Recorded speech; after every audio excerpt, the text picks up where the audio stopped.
بسم اللہ الرحمن الرحیم. My name is Syed Ali Abbas Abidi. As you know کہ گورنمنٹ نے کلاسز کو فزیکل منع کر دیا ہے، تو ہم اس لیے آن لائن کلاس لے رہے ہیں اور چاہ رہے ہیں کہ آپ تک یہ میسج پہنچا سکیں آپ کی اور آپ کا ٹائم ضائع نہ ہو. آج ہم ڈسکس کریں گے جو ایسا ٹاپک ہے جو کہ بہت مارکس آبٹیننگ ہے. لاسٹ سیمسٹر میں جو بچوں نے اپیئر ہوئے تو ان کو بھی میں نے یہی کہا تھا اور ان بچوں نے لکھا اور ماشاء اللہ پاس بھی ہوئے. تو یہ ایک ایسا ٹاپک ہے جو سب میں کامن ہے اور مزے کی بات یہ ان کامن ٹاپک ہے جو میں آپ کو بتا رہا ہوں. وہ یہ ہے which is related to the founder of Pakistan. Quaid Azam محمد علی جناح جب پاکستان کے لیے جد و جہد کر رہے تھے تو اس وقت قائد اعظم کو مختلف پیشکش کی گئی پوزیشنز کی، جن کو قائد اعظم نے ریفیوز کر دیا. سب سے پہلے قائد اعظم سے کہا گیا کہ آپ ایسا کریں گورنر بن جائیں. قائد اعظم نے گورنر شپ لینے سے منع کر دیا، کیونکہ اگر وہ گورنر بن جاتے تو پھر وہ انگریزوں کے ساتھ منسلک ہو جاتے اور پھر انگریزوں کے ساتھ ان کو کام کرنا پڑتا. تو قائد اعظم سے کہا کہ آپ ایڈوکیٹ جنرل بن جائیں. ایڈوکیٹ جنرل کا عہدہ بھی لیگل عہدہ تھا. قائد اعظم نے اس سے بھی معذرت کی کہ میں یہ عہدہ لینا نہیں چاہتا. پھر قائد اعظم سے کہا کہ آپ جج کیوں نہیں بن جائیں ہائی کورٹ کے. اگر وہ حد جج بن جاتے ہائی کورٹ کے تو ڈیفینیٹلی کوئی جج تو پولیٹکس سے بڑھ دور رہتا ہے، تو تمام چیزیں لاء کی اور کیسز کی مسائل ہوتے قائد اعظم اپنے مقصد سے ہٹ جاتے. تو قائد اعظم نے یہ بھی منع کر دیا. پھر قائد اعظم سے کہا کہ آپ ایسا کریں کہ منسٹر آف لاء بن جائیں. تو وہ تو بن ہی نہیں سکتے تھے کیونکہ وہ برٹشرس کو ریپرزینٹ نہیں کرنا چاہتے تھے. تو یہ پوزیشن جو تھیں قائد اعظم کو دی گئیں اور قائد اعظم نے اس سے انکار کیا. اس کے علاوہ قائد اعظم کو خوش کرنے کے لیے ایک لقب ہوتا ہے نائٹ ہوڈ، جس کو سر کہتے ہیں SIR. یہ لقب سر سید احمد خان نے لے لیا، علامہ اقبال نے بھی لیا، پاکستان کے پہلے چیف جسٹس سر عبدالرشید نے بھی لیا، سر ظفر اللہ پاکستان کے فارن منسٹر ہیں انہوں نے بھی یہ لقب لیا، سر عبدالرشید نشتر نے بھی یہ لقب لیا، سردار رشید نشتر نے بھی دیا. اور اس کے علاوہ آپ دیکھیں کہ یہ لقب جو تھے سر کے بہت سارے لوگوں نے دیے. قائد اعظم کو جب لقب دیا گیا سر کا 1922 کے اندر، تو قائد اعظم نے لقب دینے سے بھی انکار کر دیا کہ میرا سر کا لقب نہیں دے گا. پھر قائد اعظم کو لارڈ کا ٹائٹل دیا گیا کہ وہ لارڈ کو کا ٹائٹل لینے ایکسیپٹ کر لیں. قائد اعظم نے اس لارڈ کا ٹائٹل لینے سے بھی انکار کر دیا. تو یہ تمام چیزیں تھیں جو آپ پیپر کے اندر لکھیں گے کہ قائد اعظم کے لیے علامہ اقبال نے اور خود گاندھی نے کہا تھا کہ ہی از ان پرچیزیبل.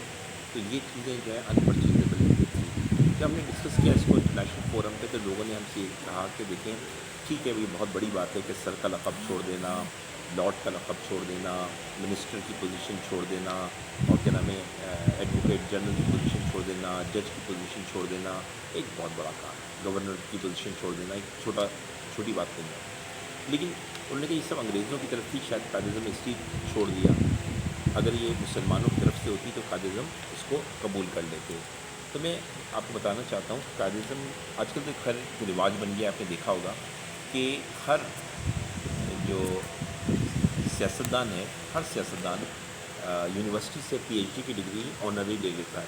بہت سے فلم اسٹارز نے بھی لیے ہیں اور بہت سارے کیا نام ہے پولیٹیشینز نے بھی لیے PhD کی ڈگریاں آنرری.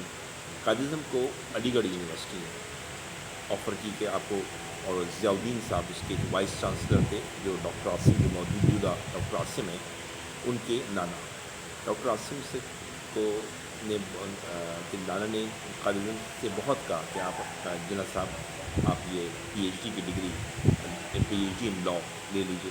قائد اعظم نے لینے سے انکار کر دیا. قائد اعظم نے کہا نہیں یہ ڈگری کلاس پڑھ کے دی جاتی ہے اور میں اس آنرری ٹائٹل کا آنرری ڈگری کا قائل نہیں. تو میں تمام سیاستدانوں سے اور خود بھی اس کا پابند رہتا ہوں کہ کبھی بھی آنرری ٹائٹل بنا لیں، کوشش کریں محنت سے کوئی چیز پڑھ کے لکھ کر حاصل کی جائے. اس کے علاوہ ایک گولڈ میڈل ضرور ہے جو قائد اعظم نے دیا، وہ پیر جماعت علی شاہ صاحب سے لیا. پیر مانکی شریف پیر جماعت علی شاہ صاحب نے گولڈ میڈل دیا، وہ گولڈ میڈل قائد اعظم نے ضرور دیا. لیکن اس قسم کی PhD کی ڈگری لینا یا ٹائٹل دینا اس کے قائد اعظم قائل نہیں تھے. تو ہمیں اپنے فاؤنڈر کے فٹ اسٹیپ پہ چلنا چاہیے کہ ہمارا فاؤنڈر کیا چاہتا تھا.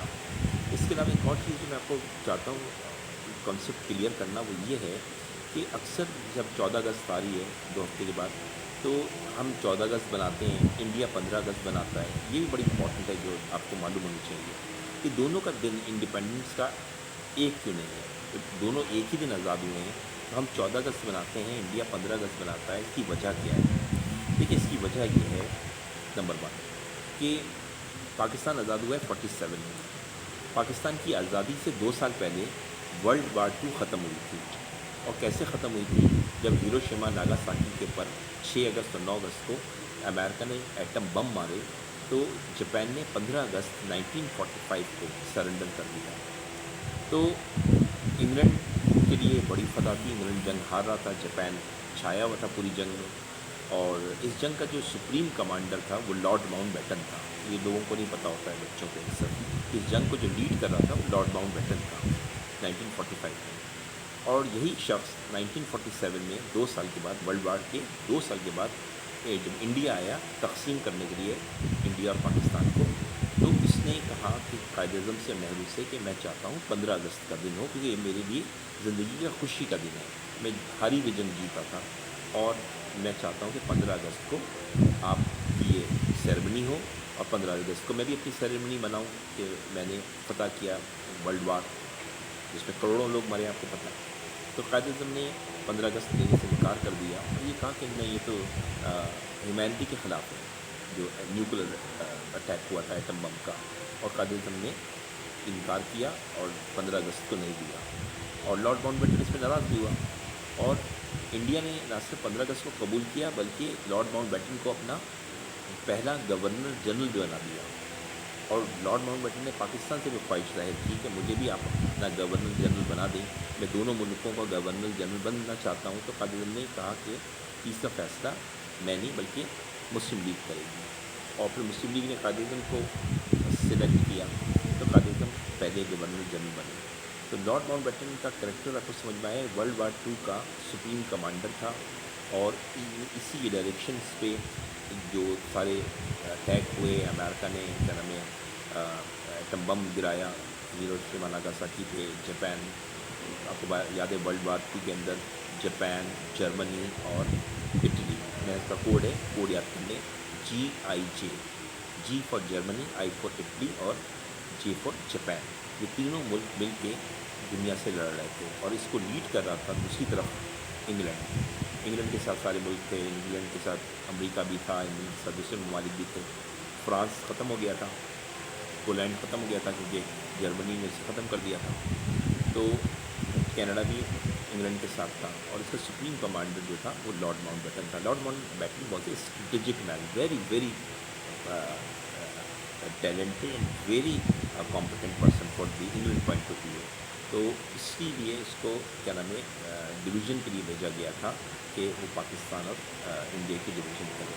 تو یہ تھی آج کی فاؤنڈر آف پاکستان کے متعلق کچھ باتیں. 14 اگست آ رہی ہے، اب آپ 14 اگست کو منائیں گے تو آپ کو پتہ لگے گا کہ پہلا پروٹیسٹ نیوکلر کے لیے قائد اعظم محمد علی جناح نے کیا. Had Nehru been the founder of the humanity, this would have been set by Nehru.